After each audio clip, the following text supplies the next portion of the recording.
l'invité de la matinale.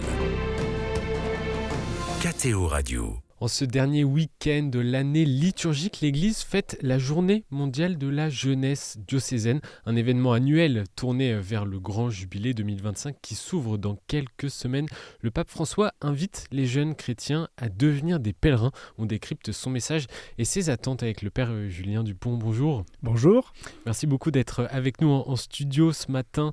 Vous êtes le nouveau délégué national pour les jeunes à la Conférence des évêques de France.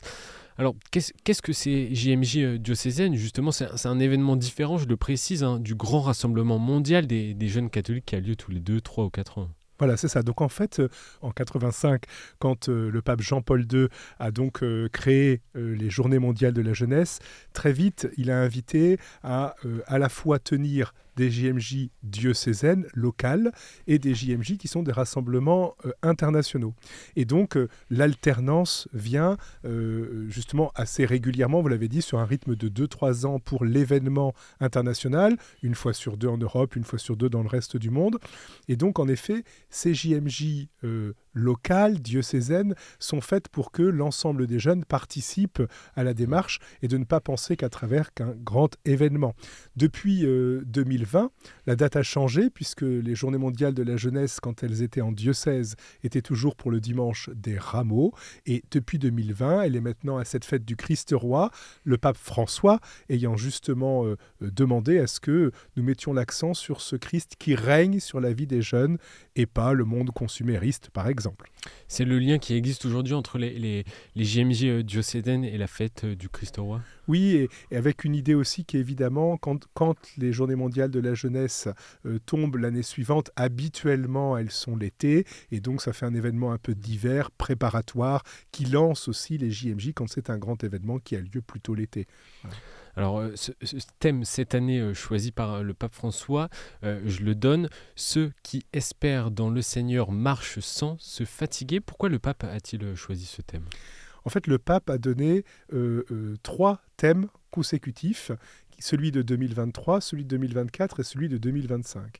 Pourquoi ? Parce qu'en 2025, il y a ce grand jubilé, le jubilé de l'espérance, les pèlerins de l'espérance.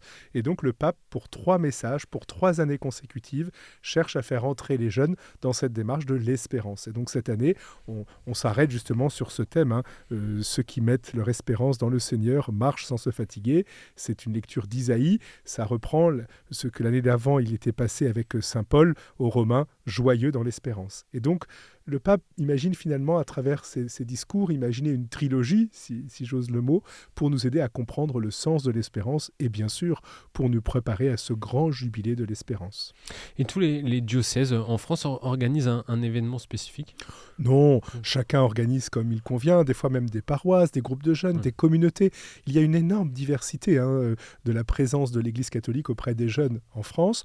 Beaucoup de diocèses essayent à cette occasion d'avoir une proposition, mais ce n'est pas systématique, et surtout que dans cette période de l'année, il peut y avoir déjà eu beaucoup d'événements qui risquent de venir avec l'Avent notamment et la période de Noël. Donc libre à chacun d'organiser comme bon lui semble. Des fois, c'est une très belle occasion d'avoir une dynamique. Par exemple, pour les groupes qui partiront au jubilé. On sait que beaucoup se réunissent ce week-end ou aux alentours de ce week-end. Des fois, en effet, le message du pape, comme plein d'autres messages, parce que le pape quand même publie et parle beaucoup, passe des fois un peu plus inaperçu. Alors dans son message pour la 39e journée mondiale de la jeunesse, publié en septembre dernier, le Saint-Père encourage les jeunes à prendre la route, non pas comme des touristes, mais comme des pèlerins. Expliquez-nous le sens de cet encouragement, notamment le parallèle entre touristes et pèlerins. Bon, on connaît le pape François, il l'a dit à de nombreuses JMJ lors des grands événements.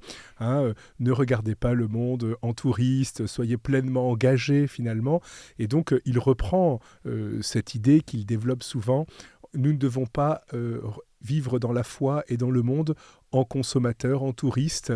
Il parlait de ne pas rester dans son canapé. Tout ça, c'est des images que le pape donne pour les jeunes. Pourquoi ? Pour les mettre en marche, pour les inviter à la mission, pour les inviter justement à ne pas rester finalement figés, mais à bien être des pèlerins en marche, et donc de se lever. Et puis, derrière le mot touriste, il insiste aussi sur cette idée de regarder les choses, notamment à travers l'écran, vous savez, comme un touriste qui prend des photos, qui regarde, qui constate. Et le pape invite d'une certaine manière à dire, non seulement lève-toi, mets-toi en marche, sois pèlerin de l'espérance, mais mieux, sois acteur, ne regarde pas le monde comme un spectateur derrière ton écran. Il déplore notamment la mauvaise fatigue, je le cite, de ceux qui ne se mettent pas en marche. Quel constat le pape François pose-t-il sur la jeunesse aujourd'hui ? Alors, je pense qu'il y a deux constats différents. Il y a un constat lié à une forme de vie spirituelle qui attend d'une certaine manière que tout arrive. Voilà. Et donc un certain nombre de jeunes aujourd'hui peuvent dire je n'irai que là où les choses me sont données toutes crues, si j'ose dire. Je scrolle mon écran et puis je vais trouver le dernier prêtre à la mode ou la dernière interview qui me fait vivre. Et donc là, il y a une forme finalement de remise en cause justement de cette culture assez passéiste, disons-le. Il y a une deuxième versant pour le pape François qui est de dire, et le message insiste, beaucoup se sentent fatigués aujourd'hui. Paradoxalement, ils ne sont pas forcément engagés, pas forcément acteurs, pas forcément moteurs, et pourtant fatigués. Fatigués de quoi ? Ou dit encore autrement, qu'est-ce qui nous motive ? Qu'est-ce qui donne sens à notre vie ? Je me permets, dans ce message, il y a un très bel extrait que je vous livre. La solution à la fatigue, paradoxalement, n'est pas de rester immobile pour se reposer, elle consiste plutôt à se mettre en route pour devenir des pèlerins d'espérance. L'espérance est précisément cette force nouvelle que Dieu insuffle en nous quand elle nous permet de persévérer, c'est-à-dire d'avoir une vision à long terme. Et le pape essaie de dire, ne vis pas dans cette culture de l'immédiateté et du temps présent. Regarde plus loin. Qu'est-ce qui donne sens à ta vie ? Je pense que c'est quelque chose qui peut être intéressant pour nombre de jeunes, justement, qui vivent dans l'instantané, dans le carpe diem, dans l'immédiateté, y compris d'ailleurs de nos écrans et de cette culture numérique. Le pape dit, lève les yeux, regarde loin. Ça peut être perçu aussi comme un constat assez dur, qui peut aussi secouer certains jeunes, certaines personnes, hein, car la vie réserve aussi parfois beaucoup d'épreuves. Bien sûr. Alors là aussi, à la fois le pape est dans cette posture d'éducateur, à la suite du Christ, qui quand même bouscule, qui a rarement des phrases toutes faites pour faire plaisir à chacun, en disant « Oh, mon petit, tu es très sympa, je t'aime bien, et t'es quelqu'un de super et d'agréable. » Et puis, deuxième élément, je crois que le pape s'adresse évidemment aux jeunes du monde entier, dans des réalités et des contextes très différents. Il faut comprendre quand même que, en effet, il est soucieux d'une jeunesse qui ne prend pas son avenir en main et qui s'inquiète.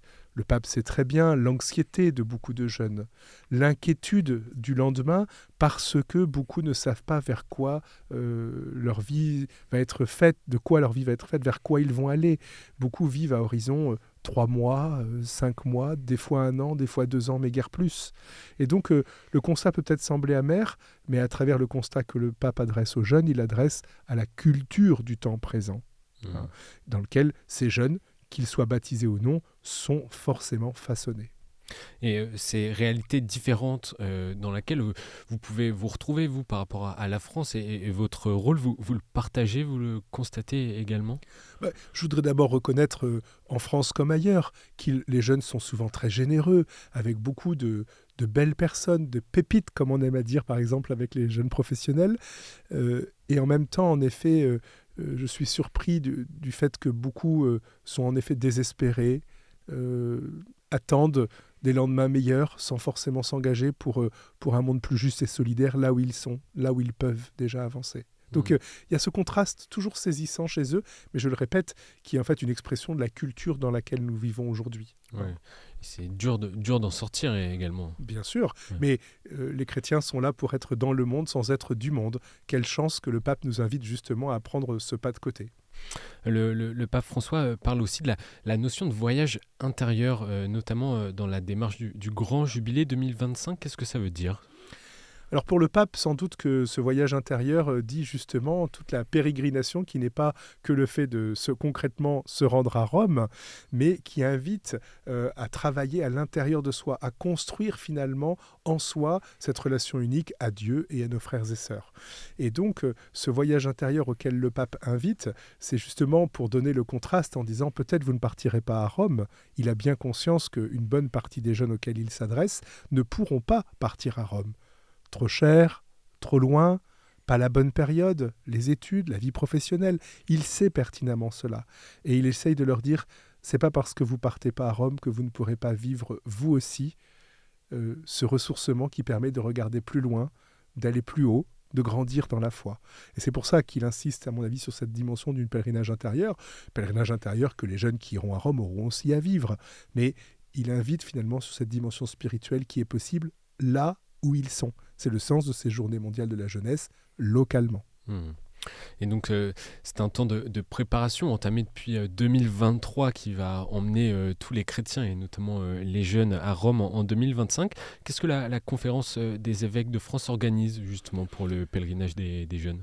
Alors en effet, c'est un peu unique puisque le jubilé va se programmer sur toute cette année 2025 et il y a plein de jubilés spécialisés. Il y a le jubilé des adolescents, il y a le jubilé des catéchistes, il y a le jubilé des journalistes, il y a le jubilé des prêtres. Enfin bref, chacun a son temps dédié pendant le jubilé. La conférence des évêques de France va organiser l'un ou l'autre. Je pense par exemple au jubilé des servants d'hôtel ou des catéchistes. Mais évidemment, elle va aussi organiser un jubilé et donc un déplacement pour les jeunes de manière spécifique. On attend déjà, sont préinscrits 20 000 jeunes, on attend sans doute 25 à 30 000 jeunes français. Et donc, ces jeunes qui vont partiront donc fin juillet, début août. Techniquement, il y a la semaine à Rome, du 28 juillet au 3 août.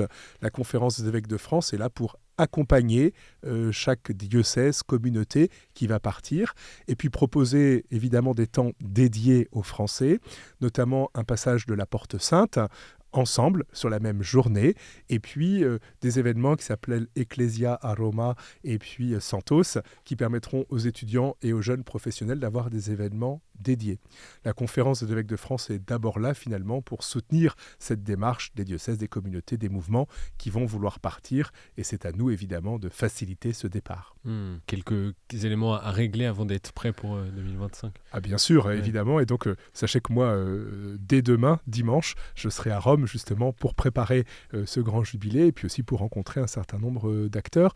Peut-être un point pour dire que la conférence des évêques notamment souhaite que chaque diocèse, chaque communauté, chaque mouvement invite spécialement les catéchumènes et les néophytes, celles et ceux qui, entre 18 et 35 ans, découvrent, avancent, sont tout juste baptisés pour qu'ils fassent cette expérience de l'Église universelle et puis, avec les autres jeunes baptisés, continuent justement de vivre ce voyage intérieur avec le Christ. Et en attendant les JMJ diocésaines, c'est ce week-end et dans chacune des régions. Merci Père Julien Dupont d'être venu dans les studios de KTO nous parler des JMJ 2024 et du message du pape aux jeunes.